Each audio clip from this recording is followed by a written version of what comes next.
And just like that, a little glimmer of hope in regards to the Hassan Reddick holdout out the window.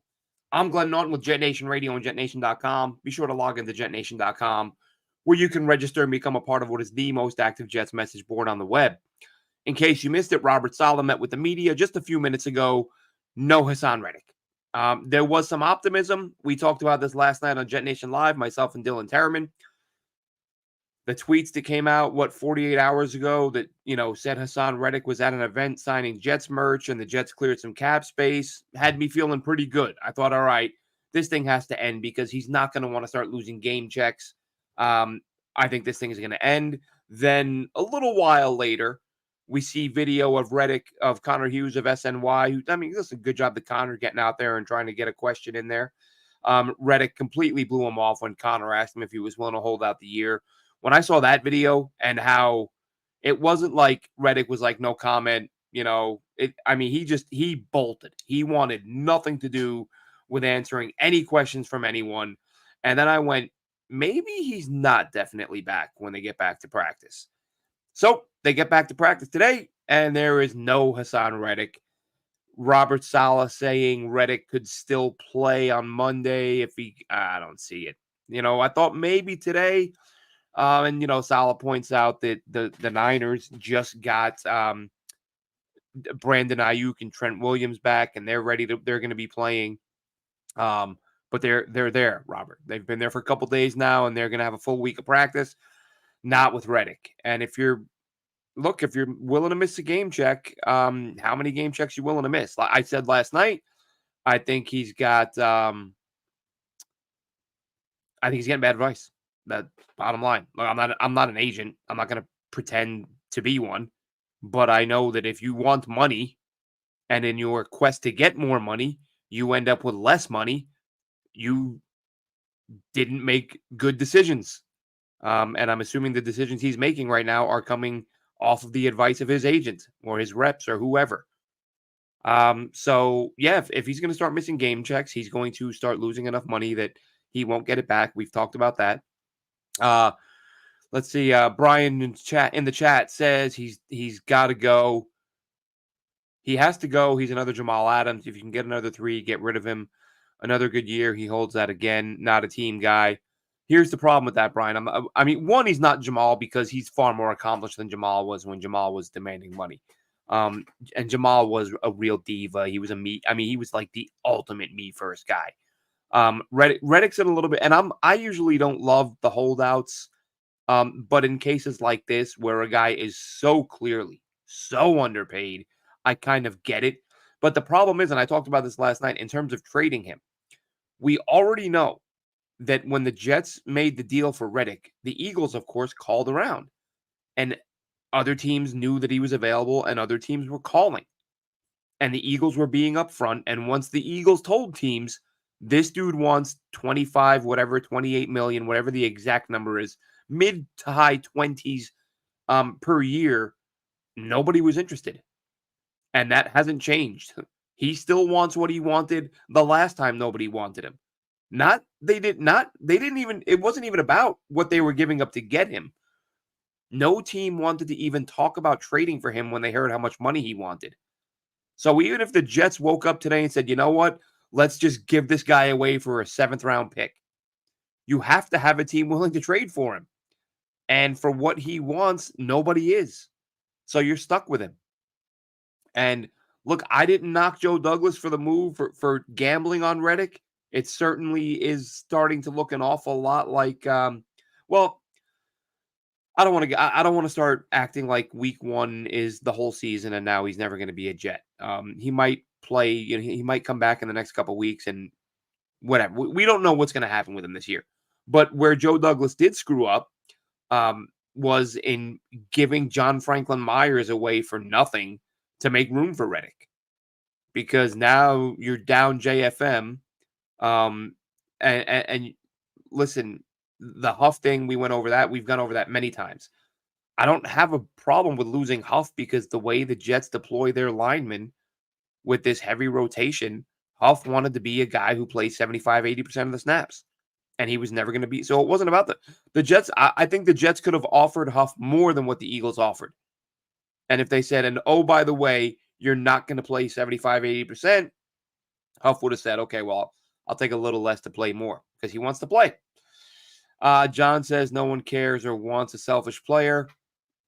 Let's be honest, John, there's selfish players all around the league. I mean, guys, so many guys it's about how much money can I make for myself. Everyone likes to paint themselves as a team guy, but the league is, I would say majority of guys are they're in this for the money.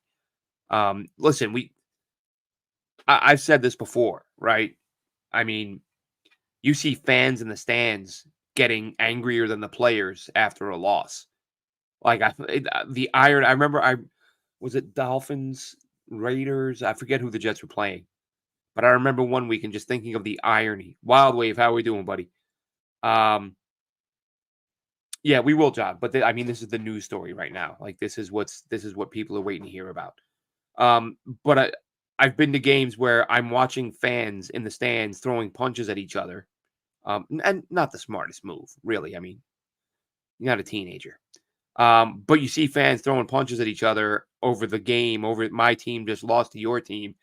And then you look on the field and the players are like hamming it up, jersey swaps, hugs, high fives, dapping. Everyone's in like it's like the game never even happened. Like the second that final whistle blows, maybe even before that, dudes are checked out. Like, all right, man. It's like you clocking out at work, right? Whether you're a UPS driver or a whatever you do, whatever it is you do in life, when you're getting toward the end of your shift and there's not that much time left and you're just kind of looking at the clock, counting down the minutes. Oh, I get to go home and see the family, or when I get to go home meet up with my buddies. That's what these guys are doing. It's a job. They want to get paid. They would like to win. Sometimes they do. That's great. When they don't, they whatever. Let's go swap jerseys and hug and I'm gonna go home, and not lose any sleep over it. Yeah, as far as the guys that are here, John, this creates some opportunities, right? You kept Eric Watts, you kept McGregor, and you don't know how much they're going to play, but they're certainly far more likely to see some reps now with Reddick not there, than if he was there. One of them, I mean, you have to figure, and I've seen this conversation: who goes if Reddick comes back? I mean, some people seem to think it's Izzy Abanikanda, which I guess is possible. But I don't think there's a guy on the, and I could be wrong, but I don't think there's a guy on the active roster right now that you could let go who wouldn't get snatched up by somebody. I think Watts, McGregor, they showed enough in preseason that teams would be intrigued. They're edge guys. Somebody would snap one of them up. And Izzy Abanikanda, I think his game-breaking ability. I look at a few teams, like the Dolphins. Like the Dolphins just jump on anybody who runs a sub 4.4. And that's Izzy. I don't know if they have room for him in their backfield. But the point is, I think somebody gets snapped up when Reddick comes back. But as long as he's gone, let's get McGregor out there. I mean, do you want McGregor out there against Trent Williams? We talked about this last night too, myself and Dylan Terriman. Let Michael Clemens fight Trent Williams all night, because whoever you have on that side isn't beating Trent Williams. So let the JJs and the McDonald's of the world, let them rush from the other side, and have the guys who have virtually no shot at making a play, put them on the right side and let them fight Trent all day. Again, Clemens, it's going to be interesting to see how many reps he gets. But they have guys who can get to the quarterback. I've said this, right? I've said I think this defense will be okay without Reddick. But at the same time, of all the games where they really could use Reddick, it'd be this one. So, a little bit of bad luck, right? You've got 5-6 winnable games, very winnable games right after week 1 where you can get by without Reddick. But you'd like to have him this week against the 49ers.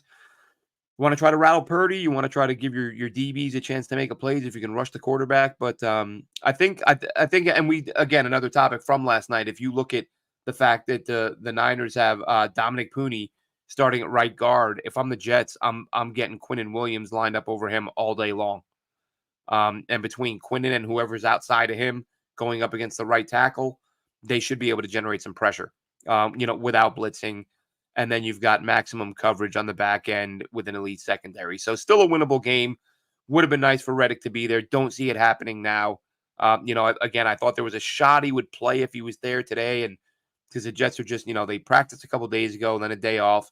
But now this next few days is all about getting ready for Monday night. And it doesn't appear there's any chances of Reddick coming in. And again, it's me just reading body language. I could be wrong. Maybe he'll be in tomorrow, but I felt great about it when they cleared space and he was at an event. But watching him bolt after the event when he was approached by the media, as I said last night, I said, that doesn't give me the warm and fuzzies. I'm not quite so sure. I still thought the money would get him in. I still thought the fact that he was, about to start losing $850K a week, I was like, that I think will override it. As I think I said, right? My head, the logical side of me said he's coming in. But my heart was like, I'm not so sure about that. This is the Jets. This is, this has gone on longer than I thought it would. And that's part of it. That's another reason. Look, you can get mad at Joe Douglas if you want, but if I'm a general manager and you sit me down and we're looking at acquiring a guy who, one, tells you he's going to be there and, goes back on his word with that, and two, is in a position where with this new CBA, he's going to be losing tons and tons of money if he doesn't come in. So my thought process is going to be, all right, well, let's get the guy because he told us he's going to come in. And even if he changes his mind and doesn't want to, he's going to come in before he starts losing damn near $1 million a week. If Reddick is willing to do that and make money, lose money he will never make back. Can't anticipate that because let's be honest, that's not the brightest move, right? If you give the guy a little credit and say, look, he's not dumb. He might mess around and get a little bit, accumulate some fines, but he's not going to get fined. He's not going to allow himself to get fined so heavily that he'll never see that money. And Reddick is, not very far away from getting. And we talked about this last night, seeing different reports on how much, has he been fined? 2 million? Is it 5 million? I think it's the $50K a day is now just over 2 million. There was some workout stuff he got fined for, which I think was another couple $100,000. So that puts you, 2.25. And then one or two other things that maybe waiverable. The $50K a day is not waiver. Can't be. That's no matter what. But there are some other fines involved. So he's right now somewhere between $3 and $5 million in fines. But that will go up by $880 a week starting this week if he doesn't show up. So that's, again, where the logical side says he's got to come in. But he hasn't thus far, and maybe he won't. Guess what, Robert Saleh? Do your job. You don't have a guy you traded for, but you know what? You have Quinnen Williams. You have Jermaine Johnson. You have Quincy Williams. You have Sauce Gardner. You have DJ Reed. You have Michael Carter. You have CJ Mosley. It's, let's see what Kinlaw can do, lining him up next to Quinnen. You got McDonald, first round pick, who can be a factor off the edge. It's not like Hassan Reddick was your only good player. I mean, you still have a lot of talent on defense. So, Rob Saleh and Jeff Ulbrich, let's see what you got, because you ain't got Reddick, but you got some other guys on that unit that we all know can play. Get them ready for this 49ers team and see what happens. That'll do it for this one. Just a quick update on Reddick, and we will be back if and when any news breaks between now and kickoff. Have a good one, Jets fans.